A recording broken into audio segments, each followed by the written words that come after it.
All right, let's start with the number Canadians actually deserve to hear first this morning. Canada added 75,000 jobs in July. Not a government hiring spree, mind you, not that 1 month fluke. The unemployment rate fell for the third straight month, down to 6.4%, its lowest in 2 years. And if you've been listening to the doomsayers for the past year, well, that's not the story that you were promised. We were supposed to be the ones on our knees. Instead, we just posted the strongest stretch of job growth in years. And here's why you can actually trust this one. It's not Ottawa inflating the payroll to make the numbers pretty. Public administration actually lost positions last month. The growth came from the real economy. About 39,000 of those new jobs were full-time, and the prime working age crowd, people in their core earning years, added 51,000. Wholesale and retail added 21,000 jobs.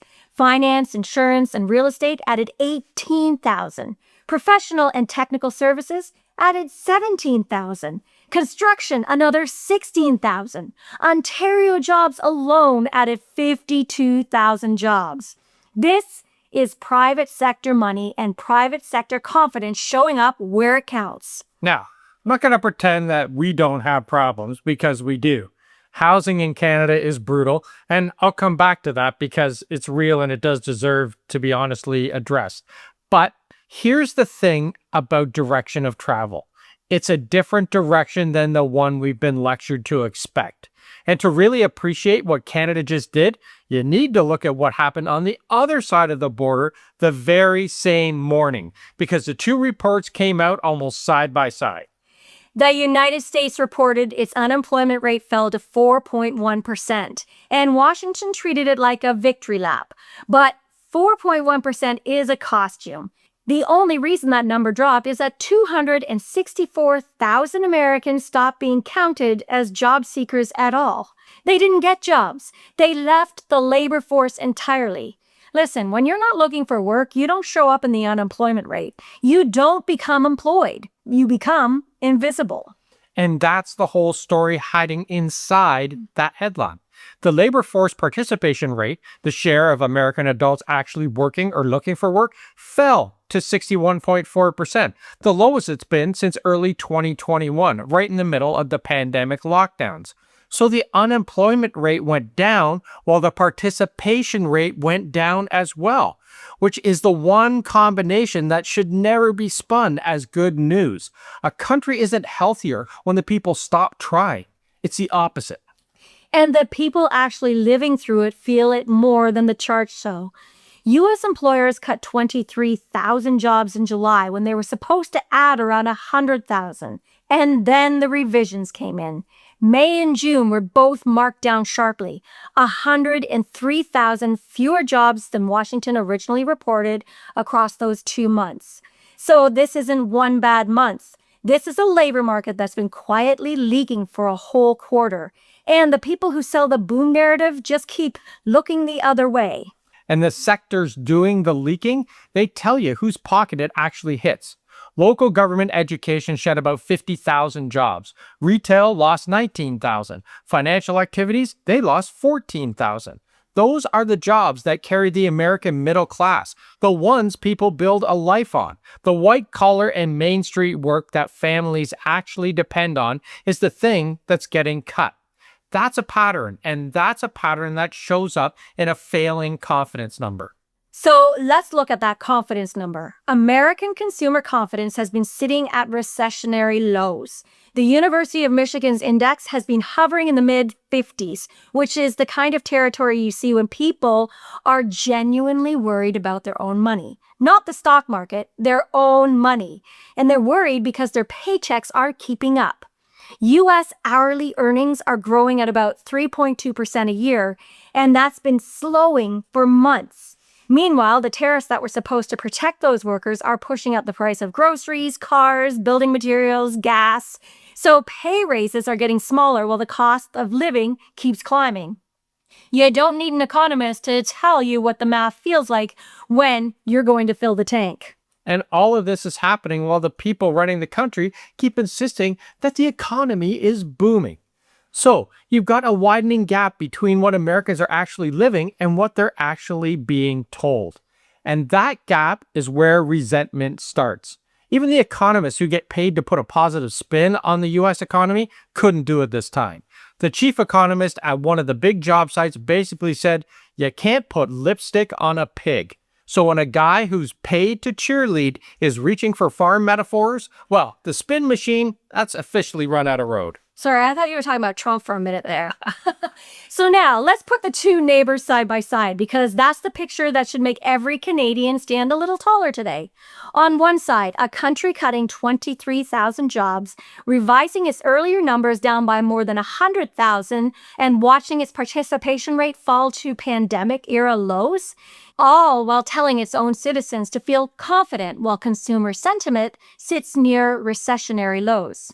On the other side, you've got Canada, a country adding 75,000 jobs, watching its unemployment rate fall for a third straight month to a 2-year low, and building that expansion in the private sector, not the public payroll.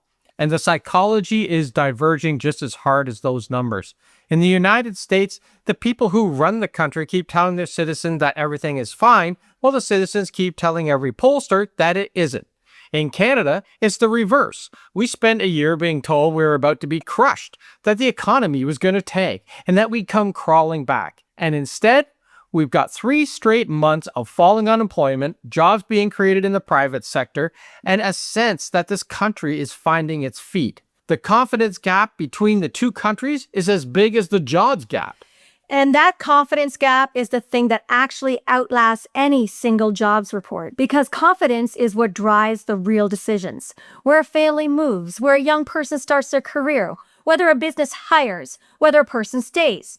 When a whole country quietly decides it no longer believes the official story, that's not a number that gets revised next month. That's a turning point. And right now, it's the Americans who are losing faith in their own official story, while Canadians are finally starting to believe in theirs. Now, I said I'd come back to housing because I do want to be fair. Canada's housing market is genuinely painful, and a lot of young Canadians are watching the job numbers and still feeling stuck because they can't afford a place to live. And I'm not going to pretend that problem away. That's a real thing that's happening here in Canada. But you also have to look at the cost of borrowing on our side. That's been coming down. Canada's policy rate has been cut well below the American Fed's, which is real money for anyone with a mortgage or a business trying to finance growth. We still have a ways to go, but the point here is that we're heading in the right direction. The facts are the facts here, and the one thing I know for sure is that the punishment that was promised to Canada didn't land the way it was designed to. The country that was supposed to be brought to heel is the one adding jobs and watching confidence climb. And the country doing the punishing is the one watching its workers simply give up. Its confidence is falling and its own economists reach for the farm metaphors. That's not us gloating, that's just us at the scorecard. And the scorecard is starting to matter to more than just Canadians. Mark Carney's government is sitting on approval numbers that would make most leaders jealous. And Canadians have given him a very clear mandate. Build the distance, build the independence, build the relationships so we're never exposed to this again. He didn't take the bait when Washington went low. He just kept calmly building. And the numbers are starting to prove the calm was the right call. So here's the bottom line for anyone who's been anxious about where this is heading. The real story of this year was never supposed to be about single jobs numbers.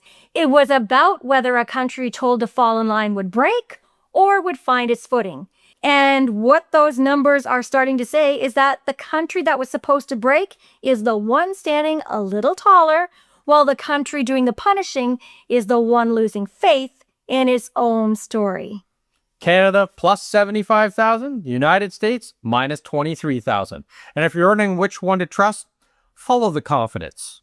So here's our question for you today. Do you think Canada's economy will continue to improve while the U.S. economy continues to fail? Or are these gains just temporary? Let us know in the comments. We want to hear from you about Canada's economy. And while you're down there, make sure to check out the pinned comment and look for our private Facebook page, our Substack, and our merch store where we just released the Nasty Canadian line. Now make sure to share it with someone who thinks that Canada is failing and tell them they're not. While you're at it, give it a hype, a like, and if you haven't already, subscribe. What you waiting for? Thanks for watching, everybody, and we'll see you tomorrow. Ciao for now.